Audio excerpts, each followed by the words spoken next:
Olá pessoal, aqui é Álvaro Hernandes, criador do canal Seja Mais Rico. Hoje continuamos o curso Premium de Educação Financeira e de Investimentos Globais. Se inscreva no canal, curta e compartilhe com seus amigos, e marque o sininho para ser avisado das novas aulas. Módulo 4. Quinta aula. Primeira parte. Renda variável. Câmbio, ouro, derivativos, ETF. Fundos de renda variável, BDR, FII. Atenção! Estas aulas têm caráter exclusivamente educativo. O investimento no câmbio também é uma modalidade de renda variável por apostar na variação de uma determinada moeda. Assim como vimos nas ações, os riscos são grandes por causa da volatilidade que uma moeda desempenha. É só acompanhar o caso do dólar frente à moeda brasileira, o real. De janeiro de 2018 para novembro de 2021, a moeda norte-americana oscilou de R$ 4,06 para mais de R$ 5,90. Ou seja, dependendo de quanto o investidor desembolsou, há chances de um grande lucro e, também, de grandes prejuízos. Na verdade, as moedas costumam oscilar muito mais do que ações negociadas na bolsa de valores. O investimento em ouro funciona de forma distinta de outros investimentos da carteira de renda variável. A ideia de investir em ouro é usada, geralmente, por investidores para proteger seu dinheiro em períodos de grande crise inflacionária, quando há uma perda substancial do valor do dinheiro. O ouro não sofre essa pressão por ser um bem precioso e por ser totalmente escasso, diferente do dólar ou de qualquer papel moeda, que o Banco Central do país consegue emitir mais notas e, com isso, impulsionar a inflação. Por essas características, o ouro acaba sendo uma segurança dentro do mercado de renda variável. Para investidores mais experientes, o ouro pode ser considerado como uma ação, que varia diariamente e, portanto, é possível obter lucros ou sofrer grandes perdas em períodos muito curtos, exatamente como o mercado de ações. Sob a perspectiva de um investidor mais agressivo, os derivativos são considerados os ativos mais complexos da renda variável. Derivativos são aplicações que, como o próprio nome sugere, derivam e dependem de outros ativos. Esse ativo pode ser tanto físico, café, ouro e commodities, em geral, como financeiro, ações, taxas de juros, câmbio etc. Os derivativos podem virar, figurativamente, uma salada porque até um derivativo pode derivar de outro derivativo. Mas ideia, na prática, é simples se considerarmos que a premissa básica é: o derivativo depende de outro ativo para operar no mercado financeiro. Um exemplo fácil de entender uma das inúmeras operações de derivativos é o investimento em ativos naturais, como petróleo.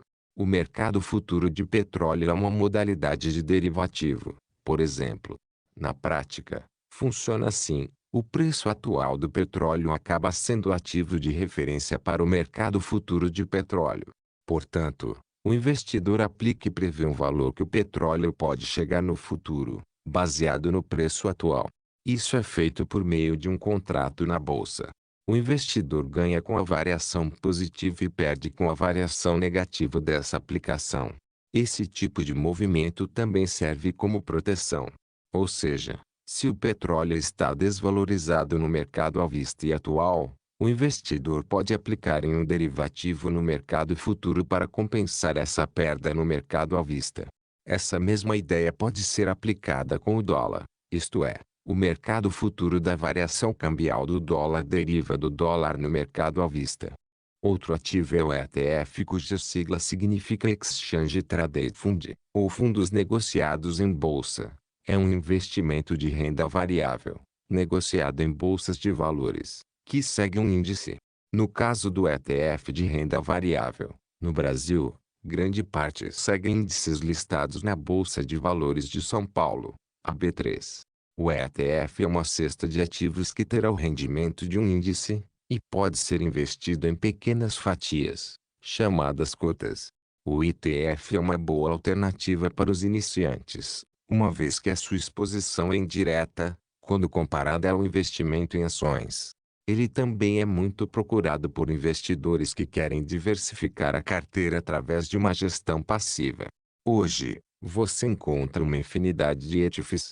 Então, é comum ter dúvidas sobre qual deles é o melhor, as rentabilidades e os custos envolvidos. Na B3 já temos 141 ETFs listados no ano 2021. Mesmo que lhe pareça ser um investimento muito simples, você deve ter alguns cuidados e fazer uma boa análise antes de investir o seu dinheiro. No Brasil temos o site etf.com.vc, que ajuda a analisar os ativos de acordo com a sua classe, o índice de referência e o valor das taxas de administração, além de sua rentabilidade. Pois, como já expliquei sobre as narrativas, sempre tem alguém ganhando com sua falta de conhecimento. E volto a lembrar, o Brasil representa menos de 1% da economia mundial. Então, mesmo morando aqui, não deveria passar dos 20% dos seus ativos. Ideal manter aqui sua reserva de emergência em renda fixa, fundos imobiliários que garantem uma renda passiva recorrente sem retenção de impostos.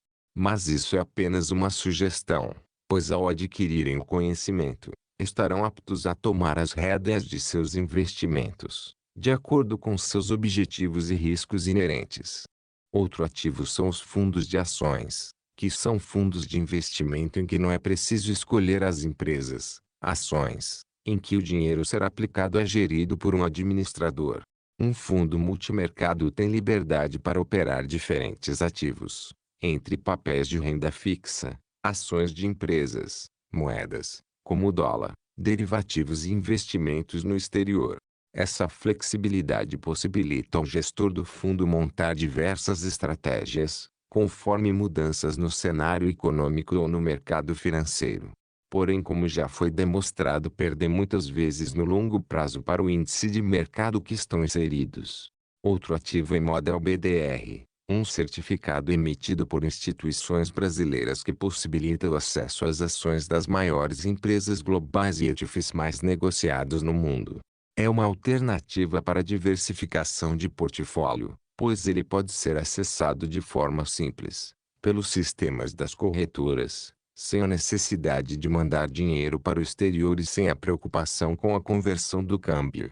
Além de possibilitar a diversificação de investimentos, o acesso do produto pelo investidor de varejo não é tributado pelo IOF e evita os custos relacionados à remessa de recursos para o exterior, como o câmbio e manutenção de contas. No ano de 2021 temos 820 BDRs listadas na B3.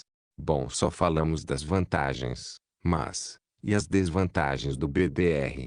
Há o risco Brasil, seu dinheiro não está protegido das leis brasileiras. Ele continua aqui, podendo ser confiscado, sofrer com uma valorização ou desvalorização forçada do câmbio pelo governo, a cobrança de 5% sobre os dividendos recebidos pelo administrador do BDR, a cobrança de 15% de imposto de renda sobre qualquer lucro que ocorrer na venda dos ativos, sendo obrigado a pagar o DARF no mês seguinte, e informar na declaração de imposto de renda anual no período de março a abril do ano subsequente.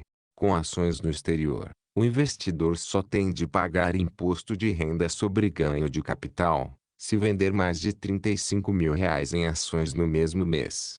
Os fundos de investimento imobiliário, FII, são formados por grupos de investidores com o objetivo de aplicar recursos em diversos tipos de investimentos imobiliários, seja no desenvolvimento de empreendimentos ou em imóveis já prontos, como edifícios comerciais, shopping centers e hospitais.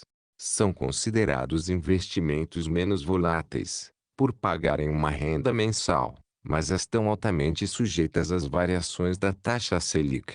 Sua vantagem é seus proventos estarem isentos do imposto de renda, mas a venda com lucro do ativo terá tributação de 20%. Sendo obrigado a pagar o DARF no mês seguinte, e informar na declaração de imposto de renda anual no período de março a abril do ano subsequente. São fundos voltados para o mercado imobiliário que realizam a captação de recursos, por meio de cotas vendidas aos investidores, e usam esse valor para adquirir e comercializar empreendimentos imobiliários, como shoppings, edifícios comerciais, agências bancárias, títulos ou recebíveis, etc. Os fundos são administrados por um profissional, juntamente com instituições financeiras, e os ativos adquiridos, como qualquer outro imóvel, tendem a gerar um retorno como, por exemplo, o aluguel mensal. Atualmente, 382 fundos estão listados na B3 e são divididos entre diversos tipos, como fundos de renda, fundos de títulos e valores mobiliários e fundos híbridos. Fundos imobiliários, chamados de FIIs, têm características de ações como distribuição de dividendos, volatilidade e valorização. Mas também têm características de imóveis. Fundos imobiliários são interessantes para quem busca renda, pois ao pagar dividendos igual ou acima da taxa CDI, os quais não há cobrança de impostos, e de forma mensal, os fundos imobiliários atraem o investidor que busca renda com recorrência. Fundos imobiliários são interessantes para quem busca valorização, devido ao histórico dos fundos ser excelente e normalmente serem corrigidos pela inflação. Que sejamos claros, isso ocorre ao longo dos anos, não é imediatamente. Os fundos mais antigos apresentaram valorização semelhante às das ações mais sucedidas.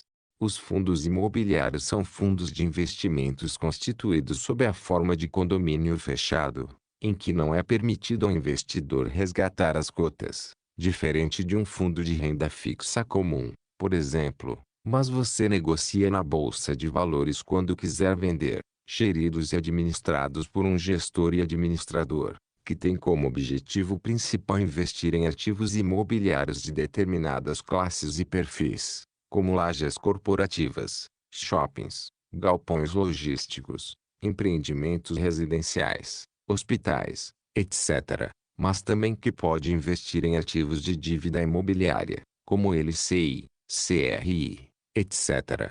De forma mais simplista e resumida, os fundos imobiliários nada mais são que comunhões de recursos destinados à aplicação em ativos imobiliários.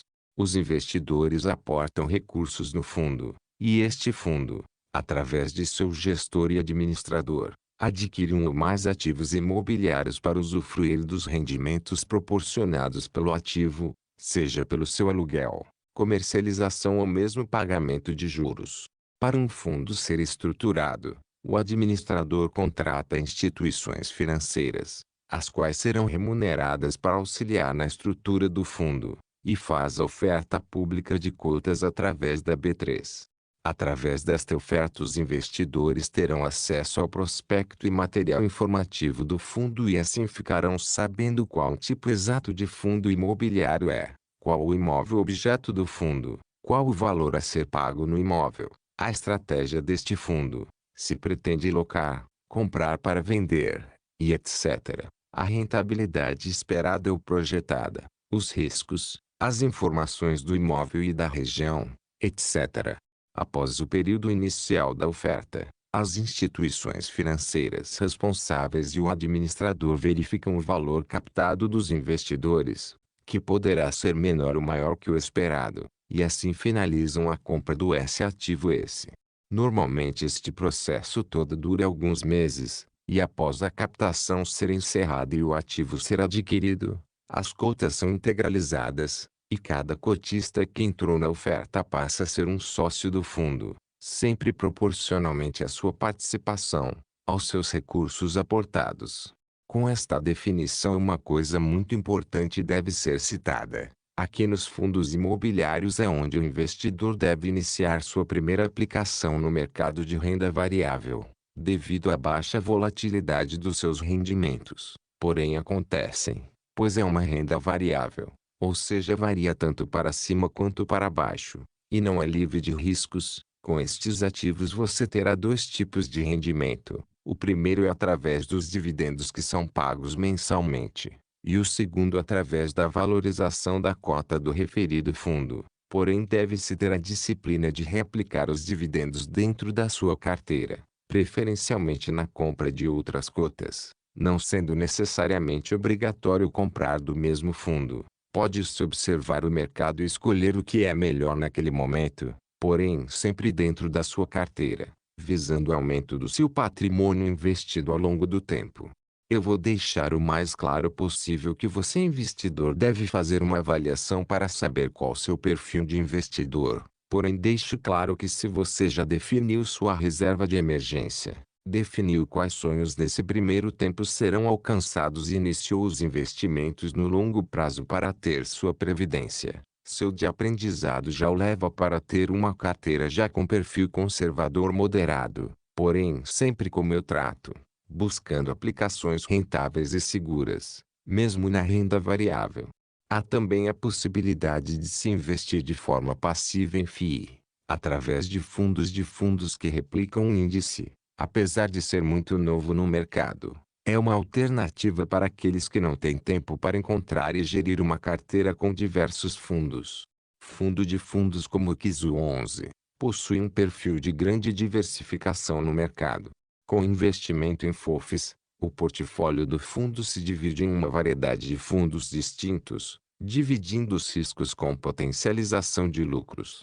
O Kizu 11 tem por objetivo seguir a carteira teórica do índice de referência Suno 30 FII. O índice da Suno reflete o desempenho dos fundos imobiliários modernos, sendo composto por 30 fundos que sigam 4 critérios simples.